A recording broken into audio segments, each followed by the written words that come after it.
Let's also bring on board CA Rudramurthy actually to talk about the markets further. Rudra, good afternoon and thank you so much as always for joining in with us. And what's the word? Let's start with the markets. What is it that you are understanding in terms of the move that we should be expecting for the benchmark indices as well as in terms of the Nifty Bank? What are you looking at there? See, first of all, on overall index, I feel Bank Nifty is having now that strong support for very short term at around 50,000 level. So positional traders should keep moving their stop loss higher, trial their stop losses and continue on the long side. In fact, today dip, whatever you got in market early morning because of HDFC Bank update, business update, and because of which markets fell, that was again an opportunity to buy, and market is just giving all the dips are getting bought, and it is just giving you that very small correction to buy.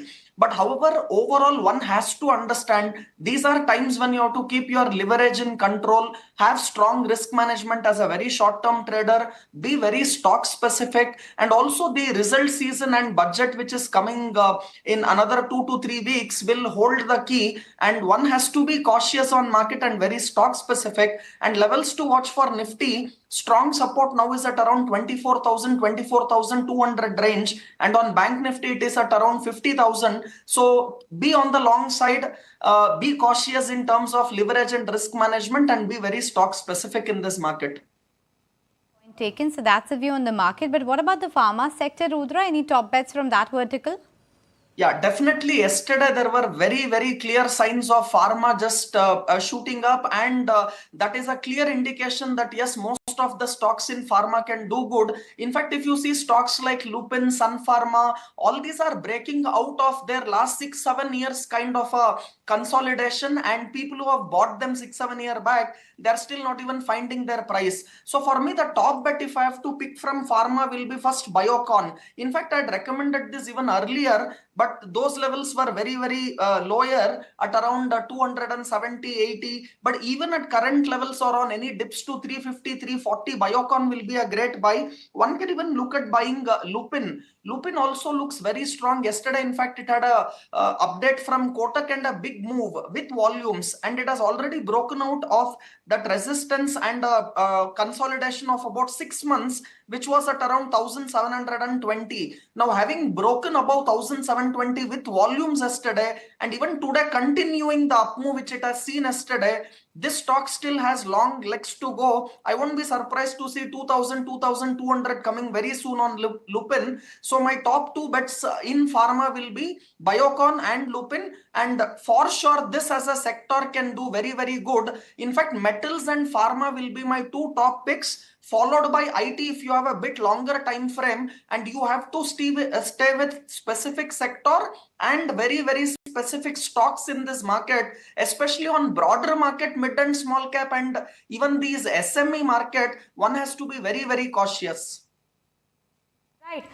Rudra, what is the word coming in on RVNL? A day that when we have seen, in the last 1 year, from 124 rupees today trading at 450, more than 250% of uptick that we have already seen for RVNL. What are the charts indicating for this one? See, this stock having made a consolidation and a breakout at levels closer to 270, 80, now non-stop it has moved to these levels of 350.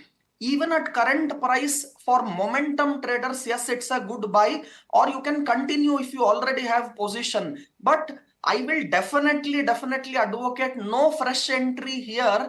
And especially if you are a long-term investor and you had bought it earlier, do a switch from RVNL to something like IRCTC. IRCTC looks very strong both for a trade as well as a long-term investor can look into IRCTC to buy at current levels. So for me, strong support for IRCTC is just at around 980. So keeping a stop loss of around 980, 970 zone, I will be a buyer in IRCTC at current level. I will even switch from RVNL to IRCTC. And also, especially if you are in PSE or PSU, public sector undertaking enterprises stock, you have to be very stock specific right now because the move has been very big. Even if you look at defense as a sector, railways, all these have gone up and they are now trading at a valuation which is as equal to an FMCG valuation, and they are trading at 5-6 times book value. They are trading at P's of 30, 40 times, and that you are paying to public sector undertaking. So unless you have next 5 years kind of a horizon and you are buying it today for next 5 years, I will be definitely very cautious in these areas where valuation comfort is definitely not there, and I will switch from place where I don't have valuation comfort to places where I have valuation comfort. One example which I just mentioned was to switch from RVNL to something like IRCTC right now. And overall, you have to be very cautious in this PSU PSC bag. Sure, no, got that point. Thanks, Rudra, for joining us today.